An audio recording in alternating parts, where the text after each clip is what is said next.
মই কৈছিলো যে হেমকোখন আমাৰ জাতীয় সম্পদ আৰু হেমকোক যোনে তোনে প্ৰচাৰ কৰিব পাৰে।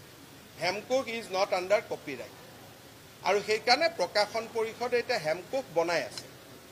কিন্তু সেইটো ক'ব যাওঁতে কাৰ ল'ৰা কোন ছোৱালী ইমান কোৱা দৰকাৰ নাই, কাৰণ মানুহক ক'লে মানুহে বুজিয়ে পায়। সেইকাৰণে মই ভাবোঁ জয়ন্ত মল্ল বৰুৱাই যিকেইটা শব্দ ব্যৱহাৰ কৰিছে শব্দকেইটা ঠিক নহয়। কাৰ ল'ৰা নাই, কাৰ খুৰাক, কাৰ ভতিজাক, এইবিলাক কোৱা কি দৰকাৰ আছে? এটা শব্দই ক'লে হ'ল যে হেমকোক অভিধানখন এতিয়া জাতীয় সম্পদ আৰু হেমকোক অভিধানখন যেনেকৈ জয়ন্ত বৰুৱা ডাঙৰীয়াই প্ৰচাৰ কৰিছে সঞ্জীৱ নাৰায়ণেও প্ৰচাৰ কৰিব পাৰে, হিমন্ত বিশ্ব শৰ্মায়ো প্ৰচাৰ কৰিব পাৰে, কাৰণ তাত কপিৰাইট নাই।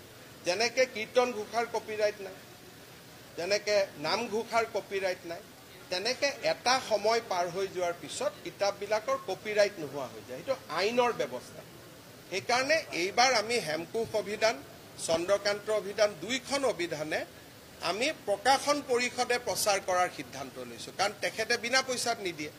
আমাৰ চিন্তাটো হ'ল আমি বিনা পইচাত দিম, যে হেমকোক অভিধানখন আমি বনাই অসমৰ গোটেই কলেজ স্কুলবিলাকক এটা কপি আমি বিনামূলীয়া দিম। কিন্তু ব্যক্তিগত মানুহ এজনেতো বিনামূলীয়াত দিব নোৱাৰে, দিব কেনেকৈ?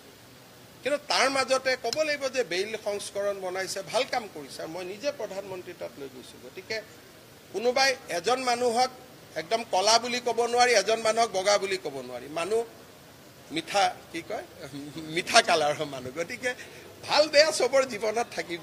মই কৈছিলোঁ যে হেমকোকখন আমাৰ জাতীয় সম্পদ আৰু হেমকোক যোনে তোনে প্ৰচাৰ কৰিব পাৰে। হেমকোক ইজ নট আণ্ডাৰ কপিৰাইট আৰু সেইকাৰণে প্ৰকাশন পৰিষদে এতিয়া হেমকোক বনাই আছে। কিন্তু সেইটো ক'ব যাওঁতে কাৰ ল'ৰা কোন ছোৱালী ইমান কোৱা দৰকাৰ নাই, কাৰণ মানুহক ক'লে মানুহে বুজিয়ে পায়।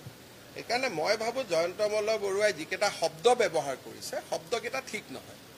কাৰ ল'ৰা নাই, কাৰ খুৰাক, কাৰ ভতিজাক, এইবিলাক কোৱা কি দৰকাৰ আছে? এটা শব্দই ক'লে হ'ল যে হেমকোক অভিধানখন এতিয়া জাতীয় সম্পদ আৰু হেমকোক অভিধানখন যেনেকৈ জয়ন্ত বৰুৱা ডাঙৰীয়াই প্ৰচাৰ কৰিছে সঞ্জীৱ নাৰায়ণেও প্ৰচাৰ কৰিব পাৰে, হিমন্ত বিশ্ব শৰ্মায়ো প্ৰচাৰ কৰিব পাৰে, কাৰণ তাত কপিৰাইট নাই।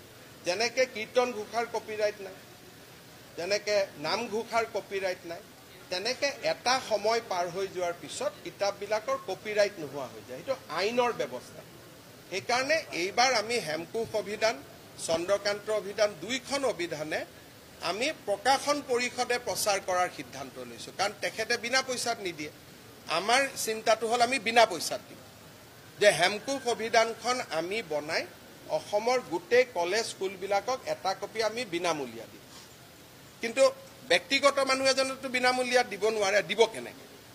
কিন্তু তাৰ মাজতে ক'ব লাগিব যে বেইল সংস্কৰণ বনাইছে, ভাল কাম কৰিছে। মই নিজে প্ৰধানমন্ত্ৰী তাত লৈ গৈছোঁ। গতিকে কোনোবাই এজন মানুহক একদম কলা বুলি ক'ব নোৱাৰি, এজন মানুহক বগা বুলি ক'ব নোৱাৰি। মানুহ মিঠা কি কয় মিঠা কালাৰৰ মানুহ। গতিকে ভাল বেয়া চবৰ জীৱনত থাকিব।